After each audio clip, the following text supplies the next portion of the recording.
आज कुछ unique rules of preposition discuss करने जा रहा हूँ। आप सभी जब कॉम्पिटिटिव एग्जामिनेशन देते हैं या पास्ट में आपने दिया होगा या आप प्रैक्टिस करते हैं तो आपको सर्टेन क्वेश्चंस ऐसे आते हैं जिसमें आप कंफ्यूज हो जाते हैं, स्पेशली प्रपोजिशन से रिलेटेड। उन्हीं क्वेश्चंस को ध्यान में रखते हुए, उन्हीं प्रॉब्लम्स को ध्यान में रखते हुए मैंने आज ये वीडियो बनाया है, some most unique rules of preposition.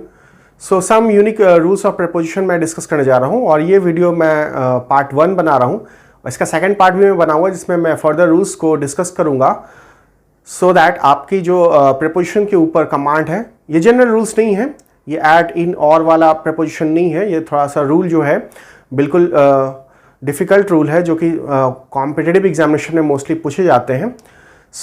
इन्हीं चीज़ों को ध्यान में रखते हुए हम आगे बात करते हैं रूल्स के ऊपर। फर्स्ट रूल मैं डिस्कस करने जा रहा हूँ आपसे। First rule says that when verbs are placed after prepositions except to they should be in the gerund form। कहने का मतलब ये है कि जब verbs जो है हमारे prepositions के बाद आते हैं, जब verbs prepositions के बाद आते हैं except to preposition यहाँ पे exception है, तो verb का gerund form हम यूज करते हैं। फॉर एग्जाम्पल हम सेंटेंस लेते हैं, she insisted on. She insisted on यहाँ प्रपोजिशन है हमारा, उसके बाद इस प्रपोजिशन ऑन के बाद हमारा वर्ब आया है गो, टू पटना। हमारा वर्ब क्या है? गो है। रूल क्या कहता है कि जब वर्ब हमारा किसी प्रपोजिशन के बाद आएगा तो वर्ब हमारा जेरंड फॉर्म में होगा। तो इससे हमारा क्वेश्चन इजी हो गया। Gerund form, of course verb का आईएनजी फॉर्म जेरंड फॉर्म होता है। हमने लगा दिया गो प्लस आईएनजी गोइंग।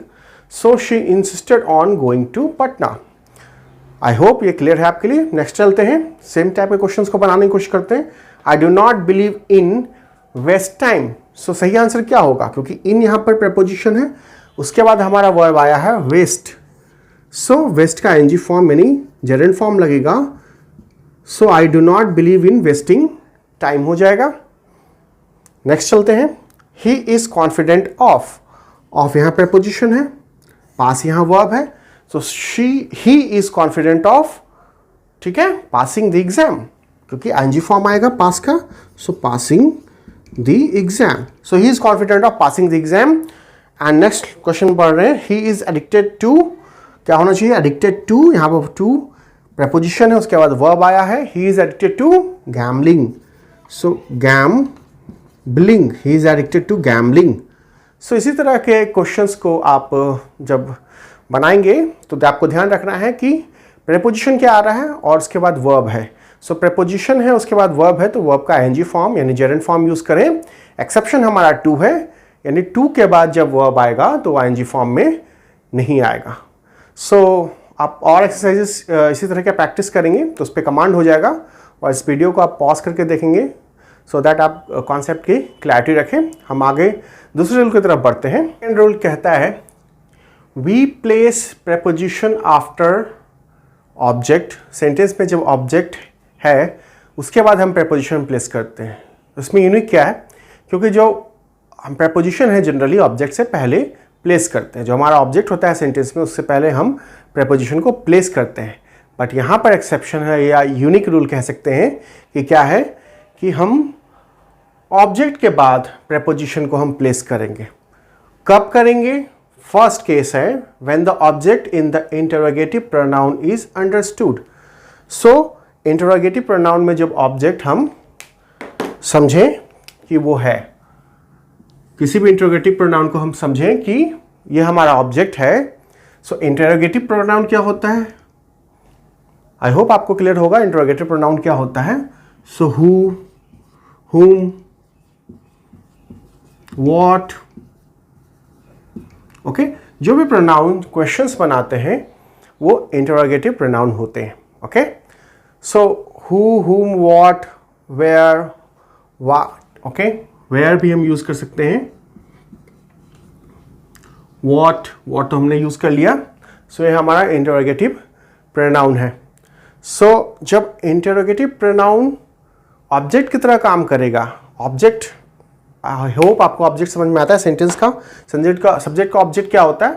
जिसपे एक्शन का रिजल्ट फॉल करता है, यानी हम जो एक्शन कर रहे हैं वो उस पर उसका रिजल्ट फॉल कर रहा है, तो वो ऑब्जेक्ट है। सो फॉर एग्जाम्पल लेते हैं sentence,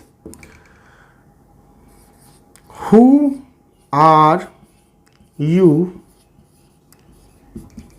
talking to. So who are you talking to. So यहां पर हमारा जो इंटरोगेटिव प्रोनाउन है ये हु है और ये हमारा ऑब्जेक्ट की तरह बिहेव कर रहा है, यानी हम किससे बात कर रहे हैं। सो ऑब्जेक्ट की तरह बिहेव कर रहा है। उसके बाद हुम भी यहां पर रख सकते हैं, हुम आर यू टॉकिंग अबाउट, यानी जब हमें पूछना होता है कि तुम किसके बारे में बात कर रहे हो, सो हुम आर यू टॉकिंग, हम किसके बारे में बात कर रहे हैं, ये हमारा ऑब्जेक्ट है। हम किसके बारे में बात कर रहे हैं, जिसके बारे में कर रहे हैं वो ऑब्जेक्ट है हमारा। सो ऑब्जेक्ट जब इंटरोगेटिव प्रोनाउन ऑब्जेक्ट का काम करेगा तो हमारा प्रेपोजिशन लास्ट में आएगा, ना कि ऑब्जेक्ट के पहले आएगा। ठीक है, where are you coming from. So यहाँ वेयर हमारा इंटरोगेटिव प्रोनाउन है, ऑब्जेक्ट की तरह बिहेव कर रहा है, तो हमने फ्रॉम, यानी फ्रॉम जो हमारा प्रेपोजिशन है वो हमने लास्ट में लगाया। ये सारे प्रेपोजिशन है। हम और क्वेश्चन बना सकते हैं, what are you talking about. So what are you talking about, यहाँ पर दो तरह सेंटेंस बने, what are you talking about और whom are you talking about. So whom are you talking about जब पर्सन के बारे में होगा, what are you talking about किसी थिंग के बारे में होगा। सो दोनों तरह से क्वेश्चन बनते हैं और दोनों में इंटरोगेटिव प्रोनाउन है, ऑब्जेक्ट की तरह बिहेव कर रहा है, तो हमारा प्रेपोजिशन एंड में आएगा। ये हमारा एक यूनिक रूल है जो हमें दिमाग में रखने की ज़रूरत है। सो हम ऐसे नहीं बनाएंगे कि about whom you are talking, हम ऐसे नहीं बनाएंगे कि अबाउट हुम आर यू टॉकिंग, ये हमारा ग्रामेटिकली गलत होगा। अगर हम ऐसा लिखते हैं तो ये हमारा ग्रामेटिकली गलत हो जाएगा। ठीक है, तो हमें प्रीपोजिशन लास्ट में लगाना है ऐसे केसेस में। होप ये क्लियर है आपके लिए। इसी रूल नंबर 2 के हम सेकंड पार्ट में बढ़ते हैं। रूल नंबर 2 के हमने फर्स्ट पार्ट को डिस्कस किया, सेकंड पार्ट है we place preposition after object. Object के बाद हम प्रीपोजिशन को प्लेस करते हैं, किस कंडीशन में करते हैं ऑब्जेक्ट के बाद प्रीपोजिशन को, जब हमारा जो ऑब्जेक्ट है, ठीक है, ऑब्जेक्ट है of the preposition is relative pronoun that. So preposition का जब ऑब्जेक्ट होगा वो रिलेटिव प्रोनाउन दैट होगा। Okay, so the object of the preposition is relative pronoun that. For example अगर मैं लिखूं कि this is the book that I have been looking for। सो मैंने यहाँ क्या लगाया, प्रपोजिशन फॉर लगाया। प्रपोजिशन फॉर क्यों लगाया, तो हमारा रूल क्या कह रहा है कि when the object of the preposition is relative pronoun that। सो हमारा रिलेटिव प्रोनाउन that यहाँ रिलेटिव प्रोनाउन है।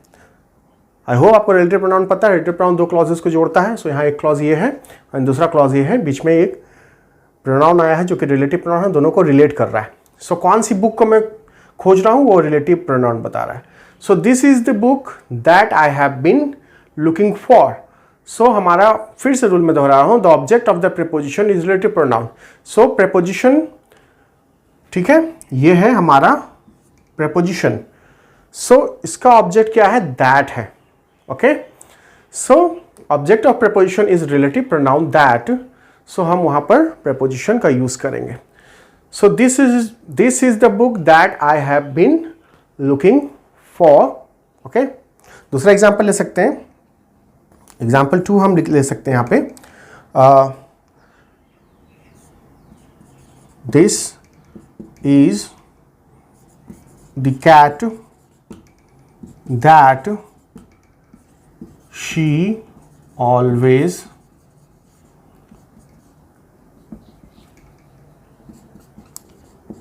Talks of. सो हमारे यहाँ second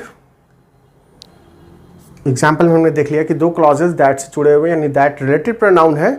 so relative pronoun that किसका है? ऑफ का। ओके, सो हमारा लास्ट में ऑफ आएगा। सो हमारा रूल क्या कह रहा है? We place preposition after object, okay, when the object of the preposition is relative pronoun that. So हमारा रिलेटिव प्रोनाउन दैट है, ठीक है, ये हमारा ऑब्जेक्ट की तरह बिहेव कर रहा है। किसके ऑब्जेक्ट की तरह? प्रेपोजिशन की तरह, प्रेपोजिशन के ऑब्जेक्ट की तरह। तो हमारा प्रेपोजिशन यहाँ ऑफ लगा इस रूल के अकॉर्डिंग। और ये लास्ट रूल होगा आज के वीडियो के लिए। फिर फर्दर रूल मैं डिस्कस करूँगा अपने आने वाले वीडियो में। सो इस पर गौर करते हैं। Certain verbs always take infinitive after them. So certain जो वर्ब्स होते हैं वो हमेशा इन्फिनेटिव लेते हैं उनके बाद जो, ठीक है। तो सर्टेन वर्ब्स, ठीक है, अपने बाद इन्फिनेटिव का फॉर्म लेते हैं। सो इन्फिनेटिव आप सबको पता है 2 प्लस वर्ब इन्फिनेटिव होता है, यानी 2 प्लस वर्ब का फॉर्म लेते हैं, यानी प्रपोजिशन जो आएगा वो 2 ही आएगा और कोई दूसरा प्रपोजिशन नहीं आएगा। ओके, सो क्योंकि हम प्रपोजिशन का यूनिक रूल पढ़ रहे हैं, सो जैसा कि हमने अपने फर्स्ट रूल में देखा कि जो प्रपोजिशन है उसके बाद जेरंट फॉर्म आता है। सो उसी तरह इस रूल में क्या कह रहा है कि सर्टेन वर्ब्स जो होंगे वो अपने बाद 2 प्लस वर्ब लेंगे, यानी अपने बाद ऑफकोर्स 2 प्रपोजिशन लेंगे और कोई दूसरा प्रपोजिशन नहीं लेंगे। सो सेंटेंस बना के मैं आपको इसकी क्लैरिटी देता हूँ।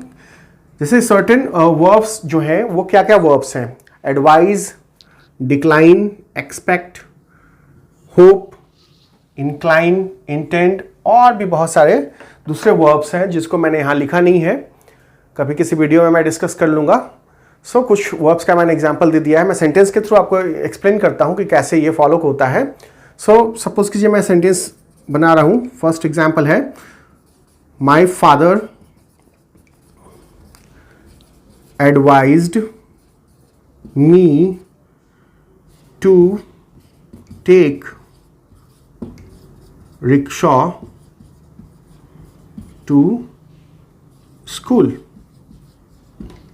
सो यहाँ पर हमारा जो वर्ब है एडवाइज, उसके बाद क्या आया है? इन्फिनेटिव आया है। सो हमारा रूल यही कह रहा है कि सर्टेन जो वर्ब्स हैं उसके बाद इन्फिनेटिव आता है। तो हमारा वर्ब जो है एडवाइज है, उसके बाद इन्फिनेटिव का यूज़ हुआ है, यानी प्रेपोजिशन 2 आया है, कह सकते हैं एक वे में। हम दूसरा एग्जाम्पल लेते हैं। दूसरे वर्ब हमारा जो है डिक्लाइन, ठीक है। सो हम से सेंटेंस बना सकते हैं, ही डिक्लाइंड टू आंसर मी। सो यहां पर डिक्लाइन हमने, हमारा वर्ब है और उसके बाद क्या आया है? 2 प्लस वर्ब यानी इन्फिनेटिव का यूज हुआ है। सो हमारा ऑफकोर्स सर्टेन वर्ब जो कि डिक्लाइन है उसके बाद हमारा क्या आया है? इन्फिनेटिव का यूज हुआ है और कोई दूसरा प्रपोजिशन नहीं आएगा। कहने का ये मतलब है। हम एग्जाम्पल 3 देख सकते हैं। एक्सपेक्ट बोला गया है। सो I expect to meet him today.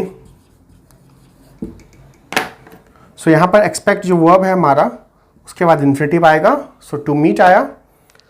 Next लेते हैं एग्जाम्पल 4, होप है हमारा। सो he hopes to buy a car in the days to come. सो हमारा होप है यहाँ पर वर्ब, उसके बाद क्या आया?